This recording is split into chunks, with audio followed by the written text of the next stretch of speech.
for me do ase amwakwa ba e dey aba the Punch TV so mesro say obe share video e dey ama me ama foforo nso enye bi ahwe no wahu ne yekoso e wo oman Ghana mu hanim say media dey akire bronin mesro say obe mi subscriber team ne so say dey be upload video bi a onsa betimi aka na nso watimi ahwe no wahu ne yekoso e wo oman Ghana mu hanim say the Punch TV ye dey bi a fa to yon say ensem dey betwa gu media ne su bia no ye de beba be sommo ye mamoni emfi wo ho ye mama sonso ensi wo ho ye wo party bia no ye de ebeba be sommo de fa celebrities ho asofo bi nsem a wotena media no so ekekam anaso se empo ensem bi ebetwa aguo wo media ne so se fa amanyofo ho anase temamuni bi ho ne nsem no epop wo media ne so nko ade a ye beba be fa ne yaka no se de sitie de ebo mu hye ne so se the Punch TV for ye nyi bi film yemfa bi nka ho send your video sitie ana wasema obeka to media ne sitie no sa ne beka no pepepe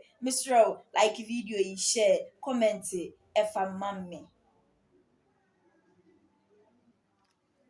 Security is to produce food locally. If you produce food locally, you are not dependent on imports, and so you can still feed the people even if international distribution chains are broken. We won't have to go to other countries begging for grain if we get things right. This is the food security strategy I'm fighting for, and this is why I'm looking at farmers, fishermen, and other protein producers as strategic partners in building the Ghana we want, a modern, vibrant, thriving Ghana. Others may look down on agriculture, but I don't, because I'm a farmer myself. I see farmers as my close brothers and sisters because of their strategic importance in helping Ghana become a true black star, not only of Africa but of the world. Farmers and fishers inspire me, and I hope that I will inspire them too. And let me just share 3 examples of the policies we will implement as soon as we form the next government. I've said already that we shall establish special agro-industrial zones in the 16 regions of our country to add value to local crops they have a comparative advantage to produce, and thereby boost exports and reduce raw material imports. Secondly, we shall create opportunities for farmers to improve food security and bolster economic growth through the establishment of farmer service centers across the country. This will be enhanced by well-established farmers' cooperatives, advanced farming techniques, modern digital tools, and the promotion of agribusiness.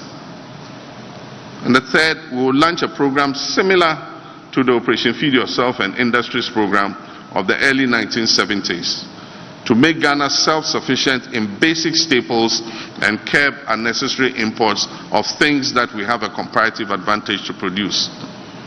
All 3 policies exemplify to the highest degree my vision of agriculture as the cornerstone of our future growth. True leadership, like I said, is about vision and about empowering the people to live that vision. Now I turn to digital youth. Let's face it, the digital revolution is here to stay. It has already transformed our lives in ways that were simply unpredictable only a few decades ago, and it will continue to do so. Around the world and here in Ghana, we now have digitized factories and even digital agriculture. This is the 4th industrial revolution. Indeed, the 5th industrial revolution, the cognitive age that brings human and machine intelligence into close proximity for sustainable growth, beckons us. And the sooner we embrace it, the more prosperous our nation will become. And this is why I'm a true and firm believer in the right to affordable and reliable internet for all our citizens. I believe that currently everybody should have access to internet connectivity.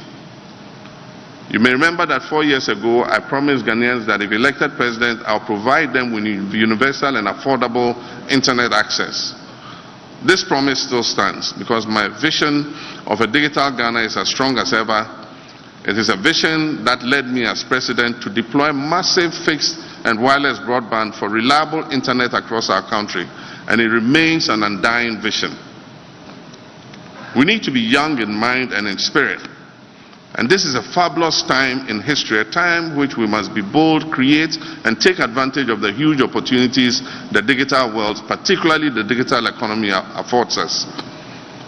And so based on this vision of a new, vibrant digital Ghana, the next NDC government under my administration will partner with local tech startups and businesses to launch a digital jobs initiative to create at least 300,000 skilled employment opportunities for the youth in this sector. And so imagine this, 300,000 employment opportunities for our young people. And this is the field that they not only love, but they often excel at.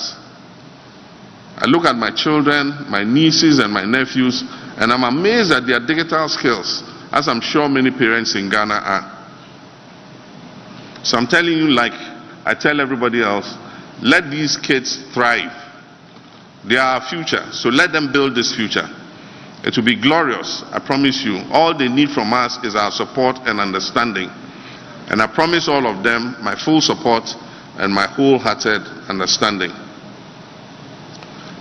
My dearest young Ghanaians, I stand by you 100% and I always will. When we talk about the digital revolution, we also need to talk about the digital divide, about those who are being left behind. On my watch, I'll do whatever it takes to provide universal access and bridge the digital divide in this country. We must close that digital gap.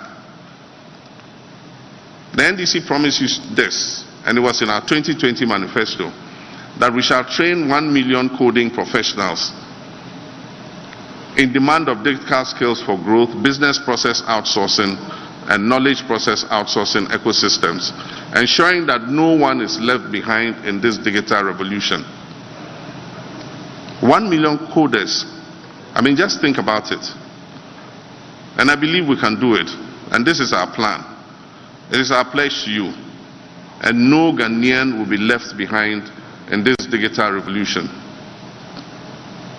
Let me also assure the sports fraternity that we shall develop our stadium infrastructure for track and field sports. We'll fix the deteriorating football pitches and pay stipends to footballers in the Premier League like we promised in 2020. What we call the lesser known sports shall also receive equitable attention like we give soccer. And I have good news for the creative industry. Our overarching policy for the industry shall be the Black Star experience. And this will be geared towards boosting the tourism and creative arts sector. It will include the Pan-African Month, the Ghana Film Festival and Awards Month, the Ghanaian Heritage and History Month, the Fashion and Food Month, and the Diasporan Month. Additionally, we'll rehabilitate all our regional centers of national culture and make them available to the creative industry. We'll also support aging artists who many of whom currently live in poverty. My colleagues, ladies and gentlemen, together we shall overcome. Together we shall reset the narrative and restore Ghana to its rightful place among the Committee of Nations. The time for change has come. The time to change this non-performing, corrupt government is now. Let us seize this moment to build the Ghana we want together for a brighter future for our children and for generations yet to come. May God bless our homeland, Ghana.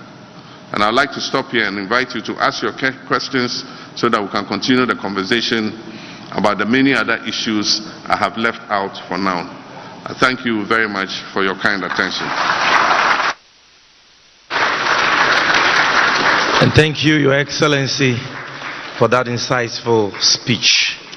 And thank you for doing this at a time when duty bearers are refusing to engage the media like this and to open themselves up for questioning.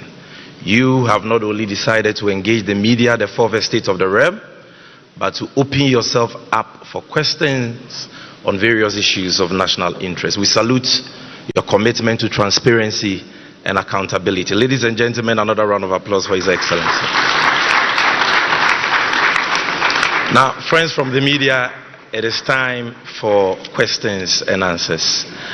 And I'm going to be moderating this segment. I know you all came here prepared with your questions. But for the sake of the efficient management of time, we need to agree to some ground rules. Only media men are allowed to ask questions. Every media man in this room or woman in this room has the right to ask only one question. We will take questions in sets of 5 questions. Kindly keep your questions and the foundations for same, crisp, and straight to the point. I know you shall cooperate with us. And so, if you have a question for His Excellency, can I see you by hand? Okay, I can see. Well, before I start calling you out, forgive me, let's give honor to whom honor is due. I know we have the GJ here, represented by the executives and led by their president. So, Mr. President, I'll give you the first bite. And then, so you can be at your position. A microphone will be brought to you there, and then you ask your question from. But because he's the GGA president, we'll give him the opportunity to ask 2 questions.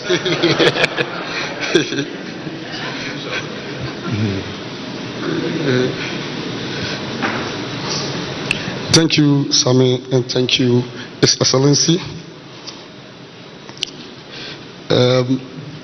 I can't ask questions without commenting on this wonderful event. His Excellency, the former President, John Dramani Mahama, on behalf of the National Executive of the Ghana Journalists Association, on behalf of the Inky fraternity, we want to thank you for this wonderful opportunity to deliberate on matters of national interest. I also extend same warm greetings to every one of us here. This media encounter with the flag bearer of the National Democratic Congress, His Excellency former President John Dramani Mahama, is crucial because it further deepens our democracy, and more importantly, it gives the media the opportunity to scrutinize the vision and programs of someone seeking to occupy the highest office in the land once again. At this juncture, the GJ would like to commend former President Mahama for availing himself once again of scrutiny as he outlines his visions and programs for the country. We hope that the former president continues on this path if he wins the election, so it will not be a 9-day wonder. I want to state that the former president is still a member of the GJ in good standing, and we appreciate that. Thank you. We indeed appreciate that. Yes. The GJ has the core mandate to ensure that journalists and media houses get the freedom to operate by holding government and society accountable. We are also duty bound to ensure the welfare of hardworking journalists. Therefore, I'll focus my brief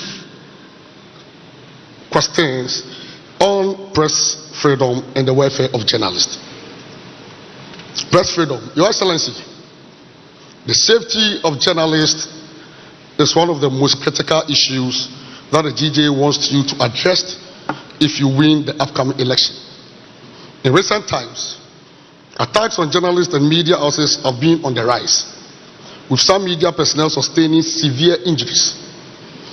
The situation was getting out of hand until we started blacklisting some high-profile personalities. One unfortunate aspect of this situation is the lack of political actors condemning attacks on journalists. The GJ believes that if influential individuals, including presidential candidates like your humble self, condemn such attacks, the issue will diminish. These attacks contributed to our poor performance on the World Press Freedom Index. This is something we need to work on. I must say that this year, our performance on the Press Freedom Index improved due to the blacklisting measures we instituted. Yeah, Mr. President, still waiting now for the question. Yes. We want to ask, Mr. President, to enhance press freedom in this country, we are demanding amendment of certain provisions of the Electronic Communications Act and the Criminal Code, specifically Section 208, of the Criminal and Other Offences Act of 1960. This arbitrary application of the laws only instills fear in the media and the public. We want to ask, should Mr. Mahama ascend to the presidency, what steps will he take to amend these objectionable laws? I want to state that even though these laws were not meant for journalists, we've ended up being the target, and many of our colleagues have suffered under them. This is certainly a step backward, especially after the repeal of the Criminal Libel Act 20 years ago. Now, Mr. President, or former President, it is widely known, Mr. Former President, that the salaries of journalists, particularly those in the state-owned media, are significantly low. It is sad to know that this issue of poor salaries for journalists has contributed to a low ranking on the Press Freedom Index. If the NDC flag bearer becomes president, what will his government do about the low salaries of journalists working in especially the Thank you media? very Thank you. much, Mr. President, for these brilliant questions. Yes, I will take the next question from, I see Simon of Accra Times. Yes, can you bring the microphone here? Yes. Oh, thank you. Is it on? Hello. Thank you very much. My name is Simon Agena, the editor of the Accra Times and the dean of the Parliamentary Press Corps. Thank you for this opportunity. Your Excellency, as you are aware that the depreciation of the cedi is affecting businesses in this country. Please, I would like to know from you, how are you going to stabilize the exchange rate? Thank you very much. Thank you very much. Next question. I will go here. Komala Kluche. Middle lane, Komala Kluche. Please kindly speak into the mic. Komala Kluche is my name. I work at Media General. There's excruciating hardship in the country. We have seen you lament on same. How do you intend solving this? But whilst at this, can you believe in Ghana? We are building a house to house the vice president, and it's supposed to cost 13.9 million US dollars. This is located at the Switchback Road. Your government at the time said it cost 5.9 million US dollars. The VIP currently, Dr. Baumia, said they would have to do some renegotiation with the contractor. What do you intend to do about the weed infested house supposed to house your VIP, so to speak?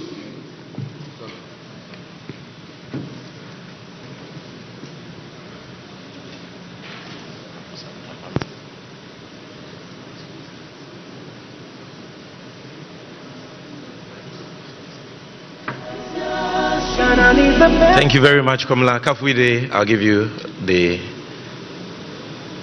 Okay. Thank you very much. Sand, I've seen you, so relax. Yeah, Kafuide, GTV. Mr. President, if you watch GTV tomorrow morning, you will see a bottle of orange water on my desk. It's not juice, it's from the river. I personally fetched that water.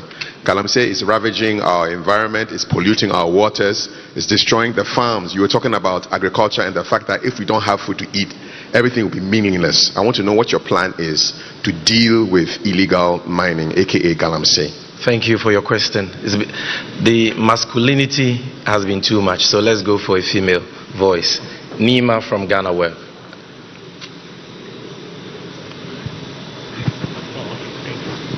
Thank you so much for the opportunity. Your Excellency, please, I would like to find out from you what's your position on free SHS, given that, and also what is your thoughts on the proposal to pass the free SHS bill, given that the majority has hinted the bill will be coming to Parliament? Thank you very much, Nima. So this brings us to the end of the first set, the free SHS bill. So this brings us to the end of the first set of 5.